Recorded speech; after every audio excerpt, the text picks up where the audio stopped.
Selamat malam Bapak Ibu sekalian yang hari ini hadir di studio dan tentu saja yang menyaksikan melalui tayangan televisi atau streaming. Kami membaca sekaligus mencatat persoalan luar negeri, pertahanan keamanan, dan tentu saja dari tiga ini kami akan menyampaikan poin per poin. Yang pertama terkait dengan politik luar negeri kita. Politik luar negeri kita adalah alat untuk negosiasi terhadap dunia luar, tapi kepentingan nasional harus nomor satu. Kenapa itu menjadi penting?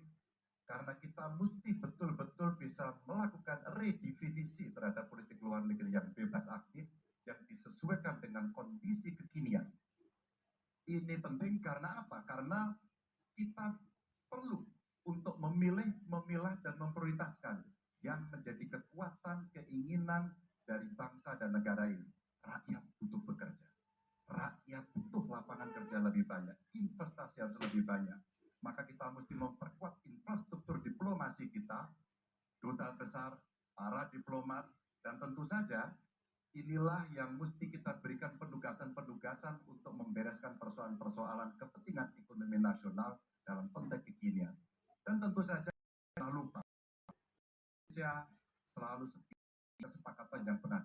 Kolonisasi yang dilakukan mendorong, meyakinkan kita semua untuk seluruh boleh mengikuti satu lain dan komitmen kita dengan Palestina belum terus menerus. Kalau itu kita beberapa problem krisis kali selesaikan dengan pola informasi sesuai dengan yang diperlukan.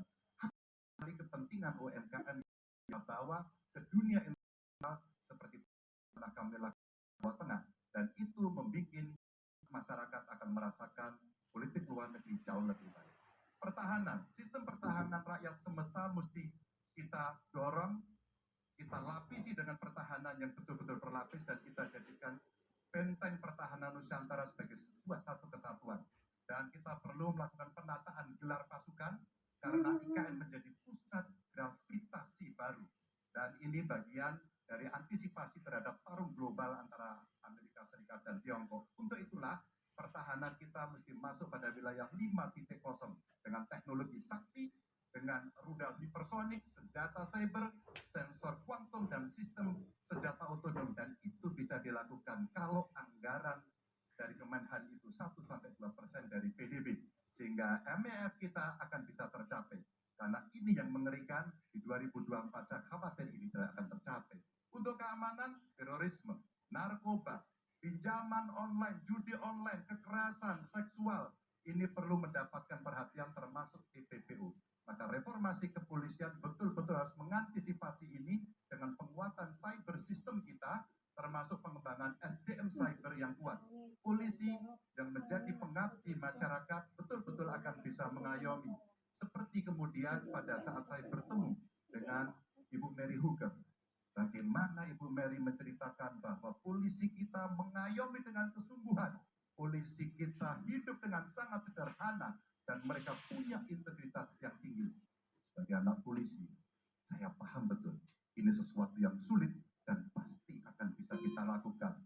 Dan tentu saja inilah capaian-capaian yang akan kita lakukan oleh Ganjar Mahfud. Bismillah, insya Allah kami siap. Baik.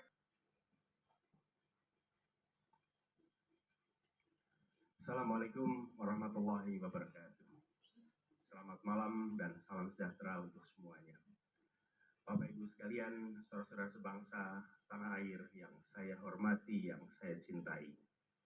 Ketika kepercayaan dari Ibu dan Bapak saudara sekalian diberikan kepada kami, maka kami insya Allah akan mengembalikan posisi Indonesia menjadi pelaku utama di dalam konstelasi global. Indonesia tidak hadir sebagai penonton, tapi Indonesia hadir sebagai penentu arah perdamaian, kemakmuran bagi seluruh bangsa di level global maupun di level regional. Kami merencanakan bagaimana kekuatan Indonesia, kekuatan kebudayaan, kekuatan kesenian, kekuatan ekonomi ikut mewarnai kancah dunia. Kita ingin film kita, seniman kita, kuliner kita, diplomati kita, para diaspora kita menjadi fenomena dunia, hadir mewarnai kancah internasional. Kita menginginkan dengan cara seperti itu, maka apa yang kita kerjakan di level dunia membuat Indonesia bisa menjadi tuan rumah di negeri sendiri, sekaligus tamu mempesona di negeri orang. Dan Presiden menjadi panglima diplomasi Indonesia. Bukan hanya hadir dalam forum-forum, tapi hadir mewarnai, hadir serius memperjuangkan amanat, termasuk amanat terpenting, menghapuskan penjajahan di muka bumi. Bukan sekedar statement dalam upacara, tapi Presiden dan seluruh jajaran diplomasi bekerja keras untuk itu, khususnya untuk Palestina. Tapi dalam kenyataannya, kita bicara tentang pertahanan di sisi lain. Kita menghadapi tantangan yang tidak kecil. Dalam beberapa tahun terakhir ini, lebih dari 160.000 orang meninggal, bukan karena serangan militer, tapi karena serangan virus.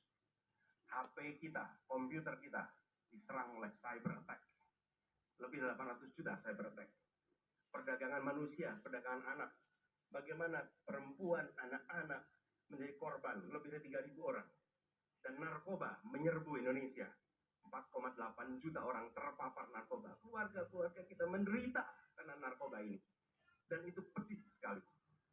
Itu tingkat keluarga. Pencurian ikan, pencurian pasir, itu menandakan bahwa kita kebobolan. Dan lebih jauh lagi, ironisnya, Kementerian Pertahanan menjadi kementerian yang dibobol oleh hacker 2023. Sebuah ironi.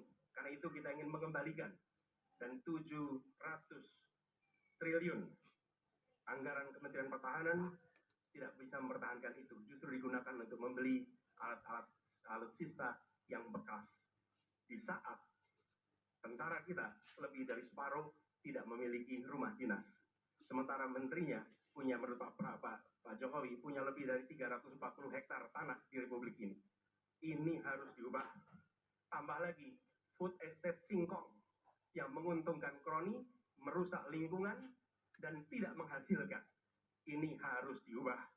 Kami akan memulai dengan kepemimpinan yang menjunjung tinggi etika, kepemimpinan yang mengandalkan data, informasi, kapasitas yang serius.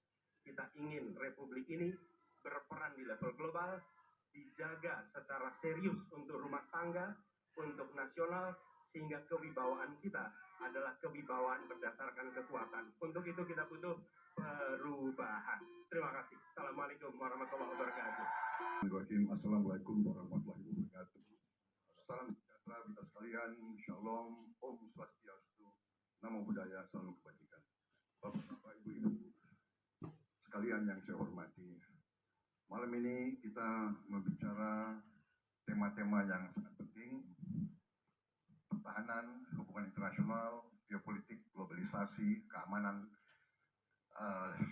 Dengan demikian, kita kembali kepada dasar kita, tujuan nasional yang tercantum dalam Undang-Undang Dasar kita, dalam pembukaan Undang-Undang Dasar 1945, tercantum sangat tegas bahwa tujuan nasional kita yang pertama adalah melindungi segenap bangsa Indonesia dan seluruh tumpah darah Indonesia.